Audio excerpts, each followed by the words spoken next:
अब मैं गुजारिश करूँगा नहायत अदब से उस्ताजुल उलमा हज़रत अल्लामा मौलाना मलिक शौकत अली चिश्ती साहिब ज़ीदा मजदहू से, जो आज की हमारी नशिस्त के आखिरी लेक्चरर हैं और आपकी गुफ्तगू है हज़रत ज़ियाउल उम्मत रहमतुल्लाह ताला अलैह का इंसदाद सूद में जानदार किरदार, इस पे आप गुफ्तगू फरमाएंगे। मैं गुजारिश करूँगा अल्लामा मलिक शौकत अली चिश्ती साहब ज़ीदा मजदहू तशरीफ़ लाएँ और अपने इस मौजू पर अपने ख्यालात का इज़हार फरमाएँ। आप लेक्चरर हैं अल करम इंटरनेशनल इंस्टीट्यूट बेरा शरीफ के और सीनियर मुदर्रिस हैं मरकज़ी दारुल उलूम मोहम्मदिया गौसिया बेरा शरीफ के और PhD स्कॉलर हैं। अल्लाह करीम आपकी तौफीकात खैर में मज़ीद इजाफ़ा फरमाए।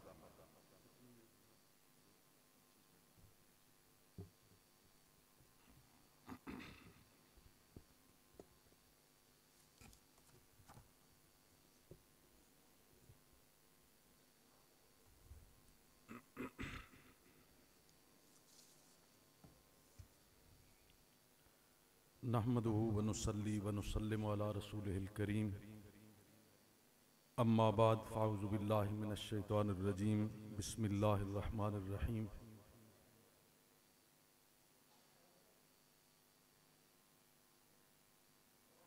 इंतहाई इज़्ज़त व वक़ार के लायक ज़ीनत मसनद सदारत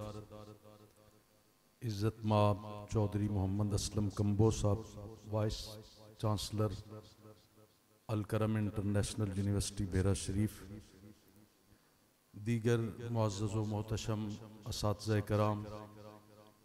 अज़ीज़ तलबा,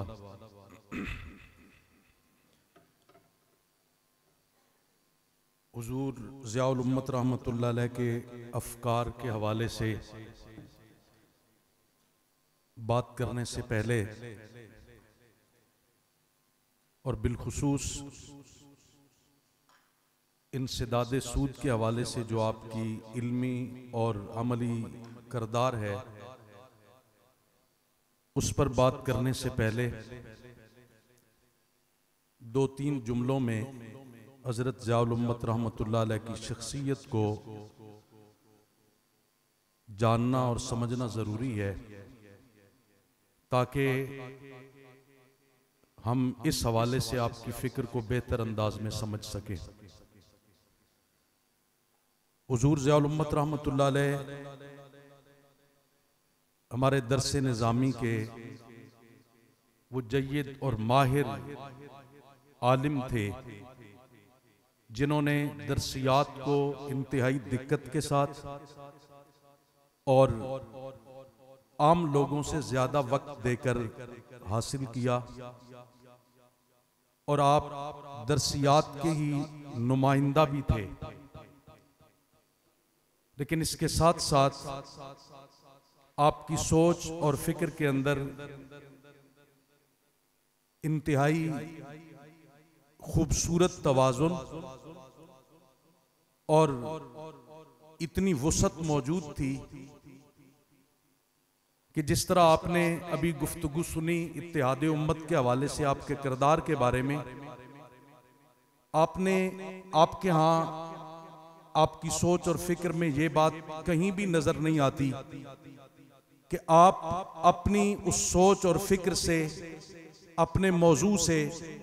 हटकर कोई और काम करने वाले जो लोग हैं उनको कोई हैसियत न देते हों। ऐसा बिल्कुल भी नहीं है। आपकी सोच और फिक्र ये है कि आपका अपना नुक्ता नज़र आप इंतहाई मजबूती के साथ और दलाइल के साथ उस पर कारबंद रहे और रहने के कायल थे, मगर उसके साथ साथ आप दूसरों की बात सुनकर उसको समझने की कोशिश भी करते थे, और फिर अगर उनसे कोई फायदा उठाया जा सकता तो आप वो फायदा उठाने की कोशिश भी फरमाते थे। इसलिए आपने जितने भी जदीद मौजूआत हैं, जितनी भी जदीद अफकार हैं, उनको इस अंदाज में नहीं छोड़ दिया जिस तरह हमारा रवैया है कि हम कहते हैं कि ये मुल्हिद है, इसकी बात तो सुनने की जरूरत ही नहीं है, ये जदीद मुआशियात का नुमाइंदा है और इस्लाम के अंदर इसकी कोई गुंजाइश ही मौजूद नहीं, लिहाजा इसकी तरफ तो बिल्कुल ध्यान देने की जरूरत ही नहीं है। ऐसा नहीं था, बल्कि आपने उन अफकार को सुना भी उन अफकार को समझा भी, और आप उनको मुआसरे के अंदर जो उनकी हैसियत और अहमियत थी, आप वो अहमियत देने के कायल भी थे। अजीज तलबा, आपने अगर आप ज़ियाउल कुरान का मुतालिया करें तो मेरे इस मौजू के हवाले से आप देखेंगे, अगर आप ज़ियाउल कुरान को मुकम्मल न भी पढ़ें, उसके इंडेक्स को और फहरिस्त को पढ़ लें जो बड़ी तफसील के साथ हर जिल्द के इख्तिताम पर मौजूद है, तो उससे आपको अंदाज़ा होगा कि हुजूर ज़ियाउल उम्मत रहमतुल्लाह अलैह ने अपनी तफसीर के अंदर किन किन चीज़ों को बयान फरमाया है, कौन कौन से मौजूआत को आपने अहमियत दी है। तो आपको अंदाज़ा होगा कि वहाँ आप फ़िक़्ह पे भी बात करते हैं, आप हदीस तैयबा पे भी बात करते हैं, कुरान करीम की तफासीर जो पहले दौर के अंदर लिखी गई, जो एक ख़ास अंदाज से लिखी गई, अरबी लुगत के एतबार से, अरबी फसाहत व बलागत के एतबार से, उनसे भी आपने चीज़ें हासिल की हैं। और जदीद दौर के अंदर जो मौजूआत इस उम्मत मुस्लिमा को दरपेश हैं और जो मसाइल दरपेश हैं, उन पर भी आपने इंतहाई खूबसूरत अंदाज में और मुदल्लल अंदाज में गुफ्तगू फरमाई। हज़रत ज़ियाउल उम्मत रहमतुल्लाह अलैह ने बिलखुसूस सूद के हवाले से आपका जो इल्मी करदार है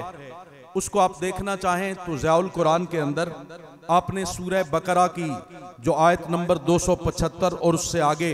सूद को बयान करती हैं, सूद की हुर्मत को बयान करती हैं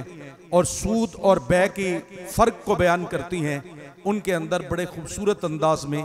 इंतहाई इख्तिसार के साथ मगर बड़े मोहकम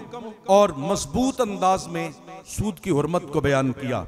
मगर उन चीज़ों को बयान करने से पहले एक इंतहाई अहम मकाला हुजूर ज़ियाउल उम्मत रहमतुल्लाह अलैह का, जो सूद के तमाम मामलात को समझने में, सूद के मामलात की तफहीम में बड़ा अहम किरदार अदा करता है, वो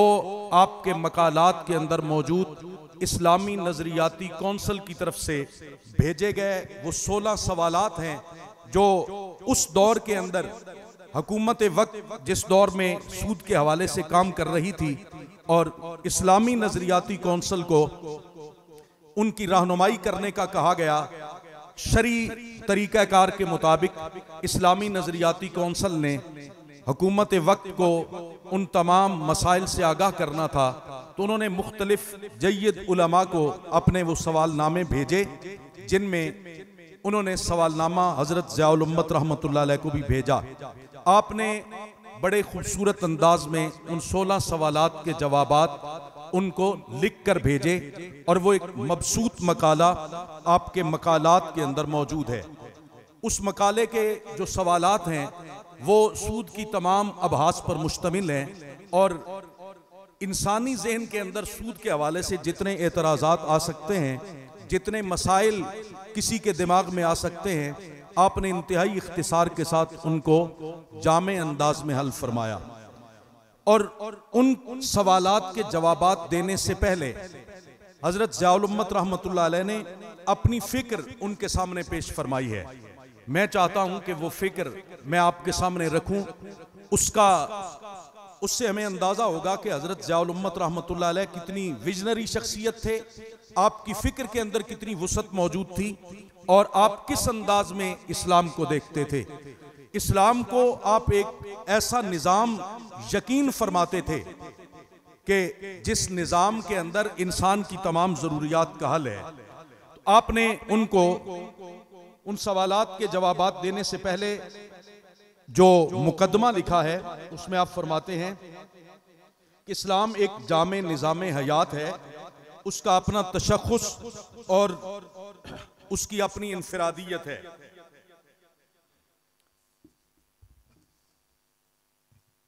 कौमी मईशत भी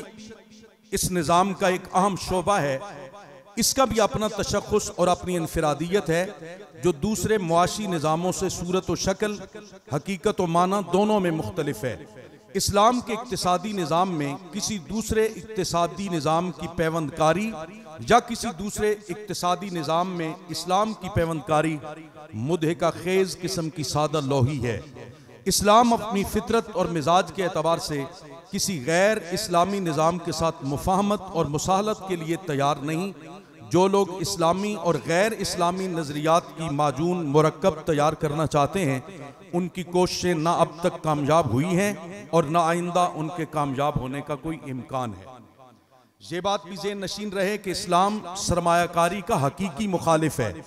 और वो मुखालफत का बरमला इकरार करता है कि वो मुस्लिम मुआशरा में इस बात का हरगिज रवादार नहीं कि कौम की सारी दौलत और मुल्की सरवत सिमट कर चंद हाथों में आ जाए।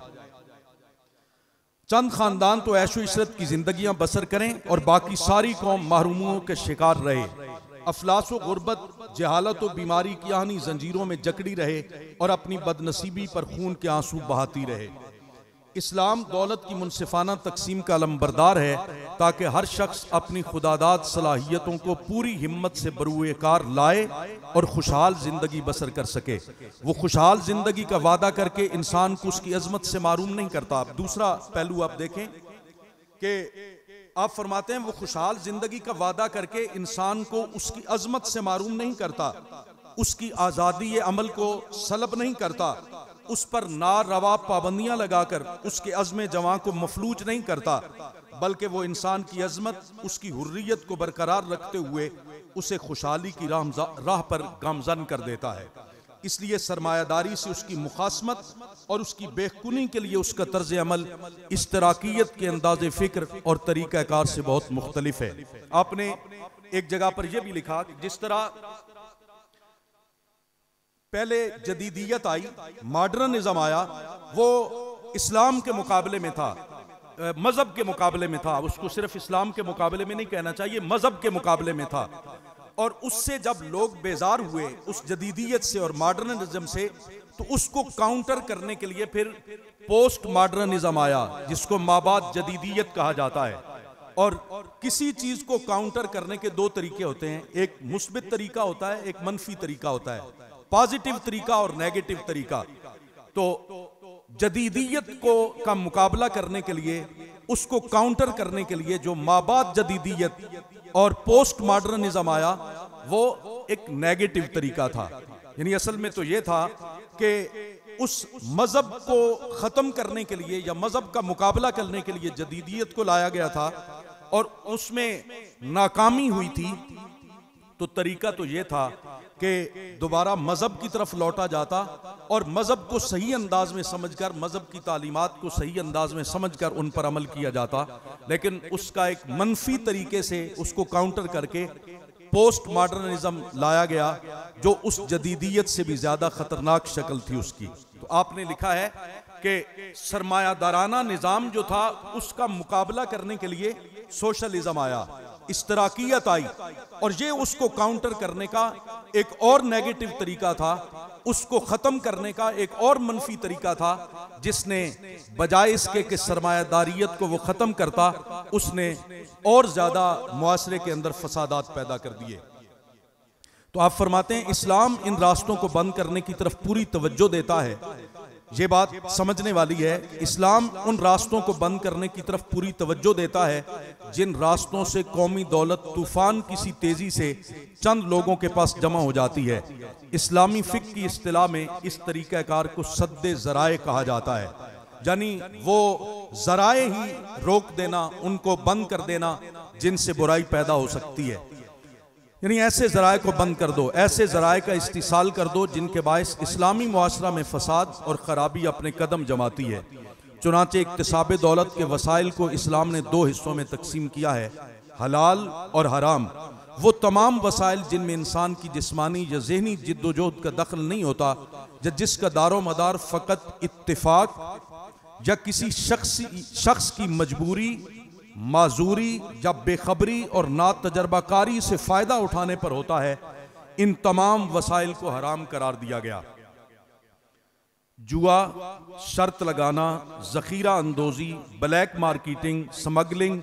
रिश्वत और सूद सब कतन ममनू करार दिए गए, क्योंकि यही वो असबाब हैं जिनके बलबोते पर सरमायादारी का निज़ाम फलता फूलता है और अपनी तबाहकारियों से इंसानी मुआशरा को गूना गूं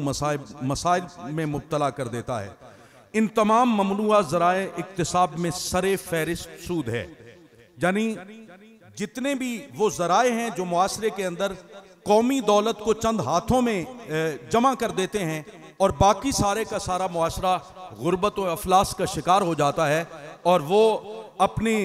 खाने को भी तरसना शुरू कर देते हैं, वो मुख्तलिफ हैं और उनके अंदर आपके नज़दीक सूद सरे फहरिस्त है। जब तक इस्लामी मुआशरा सूद की लानत से पाक रहा, तिजारती, सनती, ज़री मैदानों में बेमिसाल तरक्की करने के बावजूद सरमायादारी का इफरीत वहाँ कदम न रख सका। मगरबी इस्तेमार की बालादस्ती ने कहाँ हमारी मिली और इनफरादी ज़िंदगी के दूसरे शोबों को मजरू किया, वहाँ हमारी मुआशी ज़िंदगी भी इसकी यलगार से महफूज न रह सकी। बदकिस्मती से जब आलम इस्लाम पर इन्हितात व इदबार की घटाएं छा रही थीं, उस वक्त मगरिब की इल्मी बरतरी, साइंसी इजादात, सियासी फतूहात का डंका चार दांगे आलम में बज रहा था। ये एक कुदरती अमर है कि मगलूब और कमजोर कौमों की निगाह में ताकतवर फाते की हर अदा दिल आवेज। इन जुमलों पे आप गौर फरमाएं कि ये कुदरती अमर है कि मगलूब और कमजोर कौमों की निगाह में ताकतवर फाते की हर अदा दिल आवेज, हर फेल दिल पसंद और हर नजरिया हक दिखाई देता है। उनके अकवाल की सदाकत और उनके नजरियात की हक्कानियत को परखने की जरूरत भी वो महसूस नहीं करते, बगैर दलाइल की उनकी हर बात मान ली जाती है। इन्हीं हालात में सूद जैसी मोहलिक चीज़ भी इस्लामी ममालिक खुसूसन हिंदुस्तान में काबिल पजीराई हो गई। पाकिस्तान बनने के बाद उलमा ने पुरजोर मुतालबा किया कि सूद को कतई तौर पर हराम करार दिया जाए, लेकिन वो ज़ेन जो मगरबी तहजीब से बुरी तरह मुतासिर और मरहूब थे, उन्होंने उलमा के इस मुतालबा को नामाकूल, नाकाबिल अमल और रजत पसंदाना करार दिया और बैंकों के सूद को जायज़ करार देने के लिए तावीलात के अंबार लगा दिए। चुनाचे सनतकारों ने बैंकों से सूद लेकर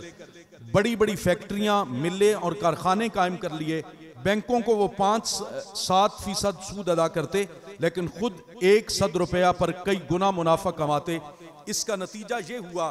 कि चंद ही सालों के अंदर दौलत जो है वो कौमी दौलत मुल्की सरवत सिमट कर चंद खानदानों की तजोरियों में चली गई और आम पाकिस्तानी जिंदगी की बुनियादी जरूरतों से भी बहरावर न हो सका। रफ्ता रफ्ता हालात नाकाबिले बर्दाश्त हो गए और 22 खानदानों की लूट मार और गारत गरी की खून चुका दास्तानें ज़बान ज़दे आम हो गई। जिन लोगों ने सरमायादारी के जोरो सितम के खिलाफ अलम बगावत बुलंद किया, सद हैफ उन्होंने भी इस्लाम के सरचश्मे फैज से इस्तिफादा की कोशिश न की। उनके खादिम जहन इश्तराकियत और शुयूइयत की तरफ मायल हो गए और इसकी वजह भी ये थी कि इन दिनों कम्युनिस्ट निज़ाम बड़ा फ़रोग पजीर था। आए रोज़ उसकी फतूहात का दायरा वसी होता जा रहा था। रूस के अलावा चीन जैसे वसी व अरीज़ मुल्क में उसका अलम लहरा रहा था। हमारी मशरकी सरहदों के साथ जो ममालिक थे, वहाँ भी इश्तराकियत और सरमायादारी में गुमसान की जंग हो रही थी। मिस्र, शाम, इराक और यमन में भी रूस का असर व नफूज बढ़ता चला जा रहा था। हमारे पहले कायदीन अगर यूरोप की तहजीब व तमद्दुन से मुतासिर थे, तो हमारे नए मुस्लिहीन लीनन और मौज़ूए तंग वगैरह कम्युनिस्टों का कलमा पढ़ रहे थे। हम इसे शोमी किस्मत पर मामूल करेंगे कि दोनों अहम लम्हात में हमें इस्लामी क़यादत नसीब न हुई जो हमें राह रास्त पर गामजन करके मंजिल मुराद तक पहुँचाती। इस तरह 30 साल का कीमती अरसा मुख्तलिफ पगडंडियों पर भटकते भटकते ज़ाया हो गया। उसके बाद आपने ये मुकदमा बयान करने के बाद आपने एक तजवीज़ बयान फरमाई है। जिस तरह मैंने अपनी इब्तिदा में बताया था कि हुजूर ज़ियाउल उम्मत रहमतुल्लाह अलैह की फ़िक्र हमेशा ये रही है कि आप ये नहीं समझते थे कि जो कुछ हम सोचते और समझते हैं ये दुरुस्त है और बाकी किसी को कोई अहमियत नहीं देनी चाहिए। आपने एक तजवीज़ दी। आपने फरमाया, इब्तिदाई गुजारिशात के बाद अर्ज़ ये है कि इस किस्म के जदीद मसाइल का सही और हतमी हल तलाश करने के लिए एक ऐसा बोर्ड बनाया जाए जिसके अराकीन में उलमा, मुहक्किकीन, मुआशियात के माहिरीन, बैंकारी के माहिरीन शामिल हों। ये सब हजरात सर जोड़ कर बैठें, एक दूसरे की तहकीकात, मालूमात और मशवरों से फ़ायदा उठाएं, किताब व सुन्नत की तालीमात की रोशनी में लोगों के सामने अपने हतमी फ़ैसले पेश करें जिनके मुताबिक हर शख्स बग़ैर किसी खलश के अमल करे। इस फरीज़ा को अंजाम देने के लिए जितना वक्त सर्फ हो, जितनी मेहनत दरकार हो, इसमें बुखल से काम न लिया जाए। उसके बाद आपने फिर उनके सवालात के जवाबात इरशाद फरमाए हैं। अब अगर हम आपके इस मुकदमा और इस तमहीद को देखें तो ये बात बिल्कुल वाज़े होती है कि आप ईमान की हद तक ये यकीन रखते हैं कि सूद के जरिए किसी भी सूरत में आप अपनी मईशत को तरक्की नहीं दे सकते, और आपकी सोच की वुसअत और आपके अमली किरदार के हवाले से जब आप देखेंगे तो दारुल मोहम्मदिया गौसिया वो पहला दारुल है दीनी तालीम पढ़ाने वाला, जिस तरह भी दीनी इदारों के निसाब पर बात हुई, जिसमें हजरत ज़ियाउल उम्मत रहमतुल्लाह अलैह ने न सिर्फ ये कि दरसियात के अंदर जिद्दत पैदा की है, बल्कि आपने वक्त के और अपने ज़माने के अहम तरीन मज़ामीन, जिनमें सियासियात था,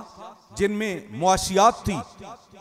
अंग्रेजी और ये चीज़ें तो लोग अपनी ज़रूरत के मुताबिक कुछ न कुछ पढ़ ही रहे थे, लेकिन आपने अपने निसाब के अंदर सियासियात को और मुआशियात को बाकायदा दाखिल फरमाया। और मेरे वो दोस्त और वो अहबाब जो हज़रत ज़ियाउल उम्मत रहमतुल्लाह अलैह के दौर के अंदर मौजूद थे, वो जानते हैं कि आप इन जदीद मज़ामीन को पढ़ने वाले तलबा के साथ जितनी शफ़क़त से पेश आते और जितनी हौसला अफजाई फरमाते। मैं ये बात भी आपके सामने रखना चाहता हूँ कि आज अगर अल करम इंटरनेशनल यूनिवर्सिटी को सबसे पहले वाइस चांसलर चौधरी मोहम्मद असलम कंबो साहब की सूरत में मिले हैं, तो इसकी बुनियाद भी यह है कि चौधरी मोहम्मद असलम कंबो साहब अपने दौरे तालिब इल्मी के अंदर मुआशियात पढ़ने के लिए दारुल मोहम्मदिया गौसिया में तशरीफ लाते थे। तो हजरत ज़ियाउल उम्मत रहमतुल्लाह अलैह ने इकनॉमिक्स को अपने निसाब के अंदर शामिल किया, और इसलिए शामिल किया कि जब दीनी इदारे का तालिब इल्म कुदूरी की किताबुल बुजू पढ़ेगा और कुदूरी के अंदर रिबा को पढ़ेगा, सूद को पढ़ेगा, सूद की तारीफात को पढ़ेगा, सूद की हकीकत को समझेगा, और उसके साथ जदीद मुआशियात और इकनॉमिक्स को पढ़ेगा, तो उसको अंदाज़ा होगा कि हमारा दीन रिबा के बारे में, सूद के बारे में और बुजू के बारे में कौन से तरीके बयान करता है, कौन सी शराइत आयद करता है, और जदीद दौर के अंदर इकनॉमिक्स उसके हवाले से क्या नुक्ता नज़र रखती है। अब जो सिर्फ मुआशियात पढ़ने वाला आदमी है, अब इस काविश को इस अंदाज में देखें तो इसकी अहमियत कई गुना बढ़ जाती है कि जो बंदा सिर्फ और सिर्फ जदीद इकनॉमिक्स और मुआशियात को पढ़ने वाला है, वो नहीं जानता कि रिबा की इस्लाम के नज़दीक हकीकत में तारीफ क्या है। उस जमाने के अंदर, जिस जमाने में रिबा को हराम करार दिया गया, सूद को हराम करार दिया गया, उस जमाने के अंदर कौन कौन सी सूरतें रिबा की मौजूद थीं, वो किसी सूरत में भी उस जदीद इकनॉमिक्स की रोशनी में सूद की हुर्मत पर बात नहीं कर सकता। सूद के नाजायज होने के हवाले से वो दलाइल पेश करना तो कुजा, अगर कोई उसके सामने बात करेगा तो वो कहेगा आप तो इस दौर के पागल आदमी हैं, अगर बगैर सूद के आप तिजारत करना चाहते हैं और कारोबार करना चाहते हैं तो दुनिया के साथ आप कैसे चलेंगे। और अगर बंदे ने फिक की किताबों के अंदर बुजू को और रिबा को वाज़े अंदाज में पढ़ा हुआ है, फिर वो जदीद दौर की मुआशियात और इकनॉमिक्स को पढ़ता है, तो बड़े खूबसूरत अंदाज में और बड़े यकीन के साथ वो बता सकता है कि आप अपने इस निज़ाम को, इसके अंदर ये तब्दीली पैदा करें, तो ये तब्दीली करके आप इस इकनॉमिक्स को, इस जदीद मुआशियात को इस्लाम की मुआशी निज़ाम और इक्तिसादी निज़ाम के साथ हम मांग कर सकते हैं। मसलन आपने ये जो इस्लामी नज़रियाती कौंसिल को आपने जवाबात भेजे हैं, उनमें एक बहुत बड़ा एतराज़, और वो अब भी अगर आप रिबा के बारे में और सूद के बारे में पढ़ेंगे तो आपके सामने आएगा कि वो कहते हैं कि इस्लाम ने जिस सूद को हराम किया ना, वो सिर्फ निजी ज़रूरतों के लिए लोग जो एक दूसरे के साथ लेन देन करते थे उसको हराम करार दिया है। जो तिजारती ज़रूरतों के लिए, तिजारती कामों के लिए और वसी कारोबार के लिए पैसों का और मामलात का लेन देन है, उसमें तो इस्लाम ने बात ही नहीं की। उस दौर के अंदर तो ये चीज़ें मौजूद ही नहीं थी। तो आपने तफसीर ज़ियाउल कुरान के अंदर भी और अपने इन जवाबात के अंदर भी बड़े बेहतरीन अंदाज में ये साबित किया है कि ये कहना सिरे से ही गलत है कि उस दौर के अंदर कारोबार के लिए, कारोबार लोग नहीं करते थे, या कारोबार के लिए माली मामलात के अंदर इतनी वसअत मौजूद नहीं थी। आपने उसको दलाइल के साथ साबित करके ये बताया कि कोई सूरत आप ऐसी नहीं दिखा सकते जिससे ये आप साबित करने की कोशिश करते हैं कि कारोबारी मामलात में तो सूद नाजायज और हराम नहीं है। इसी तरह एक बहुत बड़ा एतराज जो आज भी आप बाहर निकलकर किसी बंदे के साथ बात करें ना, तो वो सूद के हवाले से सबसे पहली और बुनियादी बात ये करता है कि जिस दौर के अंदर हम जिंदगी गुजार रहे हैं, इस दौर में आपने पाकिस्तान जो है वो अब हम रोजाना सुनते हैं। पहले अगर किसी को ये बात नहीं समझ आती थी तो आज बड़ी बेहतरीन अंदाज में समझ आ सकती है। हम रोजाना सुनते हैं कि हमारा मुल्क मुआशी तौर पे तब तरक्की करेगा जब हमारी बरामदात बढ़ेंगी और दरामदात जो हैं वो कम होंगी, या कम अज कम उनके दरमियान तवाजुन पैदा हो जाएगा और बराबरी पैदा हो जाएगी कि जितना माल आप बाहर भेज रहे हैं उसी के लगभग आप बाहर से माल पाकिस्तान में मंगवाएं। आज पाकिस्तान मुआशी तौर पर इस वजह से पिट रहा है या पिस रहा है कि ये बाहर से सामान ज्यादा मंगवाता है और इसके अंदर से बाहर सामान कम जाता है। अच्छा, अब यहां आके एक बहुत बड़ा एतराज बनता है कि जनाब आपने अमेरिका के साथ भी तिजारत करनी है, आपने चीन के साथ भी तिजारत करनी है, आपने बरतानिया के साथ भी तिजारत करनी है, आपने यूरोप के दीगर ममालिक के साथ भी तिजारत करनी है, वो तो मुसलमान नहीं है। तो किस तरह आप एक इस्लामी रियासत में आप सूद के नाजायज होने का फतवा लगा के उनके साथ आप कैसे कारोबार कर सकेंगे?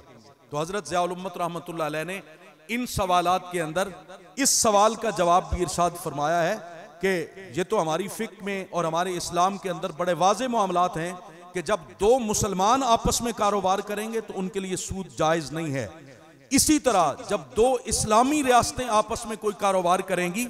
तो उनके लिए सूद का लेन देन किसी सूरत में जायज़ नहीं होगा। हाँ, जब एक मुसलमान और गैर मुस्लिम रियासत आपस में कारोबार करेगी तो वहां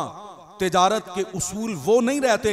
जो दो मुसलमान मुल्कों के दरमियान या दो मुसलमान लोगों के दरमियान होते हैं। तो बरादरान अज़ी वकार, हजरत ज़ियाउल उम्मत रहमतुल्लाह अलैह ने इल्मी हवाले से जितने खूबसूरत अंदाज में सूद के नाजायज होने के हवाले से दलाइल बयान किए हैं अपने इन मकालात में और तफसीर ज़ियाउल कुरान के अंदर, वो शायद अगर उनको जमा कर लिया जाए तो वो पूरा एक इस्लामी इक्तिसादी निज़ाम बनता है और पूरा गैर सूदी निज़ाम, जिसके बारे में अक्सर उलमा के बारे में कहा जाता है ना कि ये सूद के खिलाफ बातें तो बहुत करते हैं, ये सूद के खिलाफ तकरीरें तो बहुत करते हैं, मगर इनके पास इस्लाम के सही निज़ाम के बारे में कोई चीज़ मौजूद नहीं है। इनके पास इस्लाम का इक्तिसादी निज़ाम ऐसा नहीं है जो इस दौर के अंदर काबिल अमल हो। तो आपके इन सवालात के जवाबात को ही पढ़कर यह अंदाज़ा हो जाता है और बड़ी आसानी से बंदा इस नतीजे पर पहुंच जाता है कि इन तमाम चीज़ों, मसलन इसमें सबसे जो आखिरी सवाल है उसके जवाब में आपने बड़े खूबसूरत और इख्तिसार के साथ एक बात बयान की। सवाल यह है कि जदीद मुआशी नजरिया के तौर पर सूद के माना इस शरह सूद से मुख्तलिफ हो गए हैं जो कर्ज पर वाकई अदा किया जाता है। मसलन तरक्याती मंसूबों की तकमील में माहिरीन मुआशियात फर्जी शरह सूद से काम लेते हैं जिससे सरमाया की कमयाबी की कीमत जाहिर होती है। इस किस्म का नजरिया इक्तिसादी हिकमत अमली के तौर पर इस्तेमाल किया जाता है, खा वाकई सूद अदा किया जाए या न किया जाए। आपने इसका जो जवाब दिया है ना वो बड़ा मुख्तसर सा है लेकिन वो इंतहाई खूबसूरत है। आप फरमाते हैं जब हम निज़ाम मईशत को इस्लामी तालीमात के सांचे में डालेंगे तो इस वक्त न हकीकी सूद की गुंजाइश रहेगी और न फर्जी सूद की जरूरत महसूस होगी। इस्लामी ममलुकत को इस किस्म की हिकमत अमली इख्तियार करने की जरूरत ही नहीं पड़ेगी जिसके बायस हकायक पर पर्दा डाला जाता है, हकीकत कुछ और होती है और बताया कुछ और जाता है। यानी आप इतने यकीन के साथ फरमाते हैं कि जब आप इस्लामी निज़ाम मईशत को राइज कर देंगे, गैर सूदी निज़ाम आप राइज कर देंगे तो फिर आपको वो फर्जी तरीके और ऐसे काम करने की जरूरत ही नहीं पड़ेगी। इसी तरह अमली एतबार से हजरत ज़ियाउल उम्मत रहमतुल्लाह अलैह ने जो किरदार अदा किया है इंसदाद सूद के हवाले से, वो आज भी ज़ियाए रम रिसाला आप देखें तो हमेशा जो ये रिसाले होते हैं माहाना बुनियादों पे शाया होने वाले या हफ्तावार बुनियादों पे शाया होने वाले, हर बंदा जानता है कि ये बेचकर इनके अखराजात पूरे करने मुमकिन ही नहीं होते, किसी दौर में भी मुमकिन नहीं थे और आज तो बिल्कुल भी नहीं है। ये किस तरह चलते हैं? ये इश्तिहारात के साथ चलते हैं। जितने इश्तिहारात किसी रिसाले को मिलते हैं इतना ही वो रिसाला मजबूत और मुस्तहकम होता है।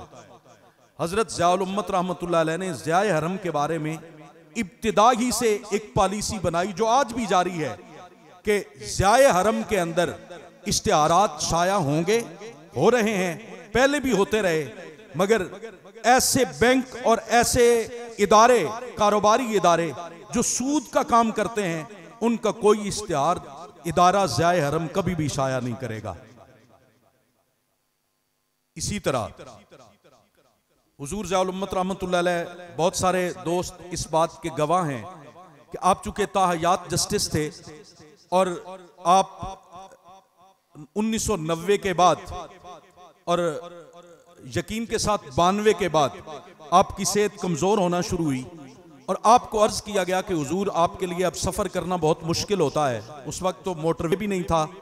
आपको बड़ा लंबा और तवील सफर करना पड़ता था इस्लामाबाद आने और जाने के लिए। तो आप मेहरबानी फरमाएं और अब आप सुप्रीम कोर्ट के इन फराइज से सुबुकदोश हो जाएं, आप इस ड्यूटी को छोड़ दें। वैसे भी आपका मामूल ये था कि आप सुप्रीम कोर्ट जाते और महीने में जितने दिन वहां आप ड्यूटी करते उतने दिनों की तनख्वाह वसूल करके बाकी आप वसूल नहीं फरमाते थे। तो आपको अर्ज किया गया कि आप छोड़ दें और आप अपने इदारे में ही रहें। तो आपने इरशाद फरमाया कि मुझे कुछ जस्टिस रहने की कोई ख्वाहिश नहीं है, ना मैं रहना चाहता हूं, ना मेरे लिए आना जाना आसान है। मेरी एक ख्वाहिश है कि मेरी जिंदगी के अंदर एक केस है सूद के हवाले से, मैं चाहता हूं कि वो मेरे पास आए और मैं उस पर अपना किरदार अदा करने के बाद फिर मैं इस ड्यूटी से सुबुकदोश हो जाऊंगा। आपकी जिंदगी के अंदर वो केस आपके पास नहीं आया, लेकिन आप सुप्रीम कोर्ट के जस्टिस इस बुनियाद पे रहे, सिर्फ इस एक वजह से रहे। इस पर बहुत सारे दोस्त गवाह हैं, हमारे असातिज़ा जिन्होंने हुजूर ज़ियाउल उम्मत रहमतुल्लाह से खुद सुना। मैं खुद उस मजलिस में मौजूद था जिसमें हुजूर ज़ियाउल उम्मत रहमतुल्लाह अलैह ने ये जुमले इरशाद फरमाए। वो गवाही देंगे कि आप अगर जिंदगी के आखिरी लम्हे तक जस्टिस रहे तो फकत इसलिए रहे कि आपकी अदालत के अंदर सूद का ये मामला पेश हो और आप उस पर फैसला फरमा दें।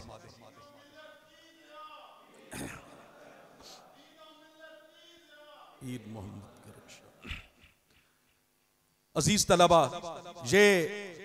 एक तवील मौजू है और हुजूर ज़ियाउल उम्मत रहमतुल्लाह अलैह की सूद के इंसदाद के हवाले से इन इल्मी और अमली जो खिदमात हैं उनका इहाता करना एक नशिस्त के अंदर और इतने मुख्तसर वक्त के अंदर मुमकिन नहीं है। मैं इंशाअल्लाह अज़ीज़, जिस तरह डॉक्टर साहब ने ऐलान फरमाया, मैं अपनी इन मारूज़ात को और जो मैंने इन दिनों में पढ़ा है इस हवाले से उसको मैंने तहरीर भी किया है, उसके अंदर मज़ीद बेहतरी करके मैं उसको पेश भी करूँगा। और यकीन जाने पहले भी पढ़ते रहे हैं, पहले भी मुतालिया किया है। एक खासियत है हुजूर ज़ियाउल उम्मत रहमतुल्लाह अलैह की किताबों की, आपकी अफकार की, आपकी सोच की और आपके काम की, कि जब जब आप उसको पढ़ते हैं वो नया महसूस होता है, जब जब आप उसकी तरफ तवज्जो देते हैं वो पहले से ज़्यादा खूबसूरत महसूस होता है, जब जब आप उससे कुछ हासिल करना चाहते हैं तो वो पहले से ज़्यादा मालूमात आपको फराहम करता है। दुआ है परवरदिगार आलम हज़रत ज़ियाउल उम्मत रहमतुल्लाह अलैह की इन खिदमात को अपनी बारगाह में कबूल फरमाए और हमें उनका इल्मी वारिस होने की हैसियत से उनको उजागर करके उम्मत मुस्लिमा की इस आम तरीन मामलात में रहनुमाई करने की तौफीक अता फरमाए। आमीन बिजाह ताहा व यासीन सल्लल्लाहु अलैहि वसल्लम।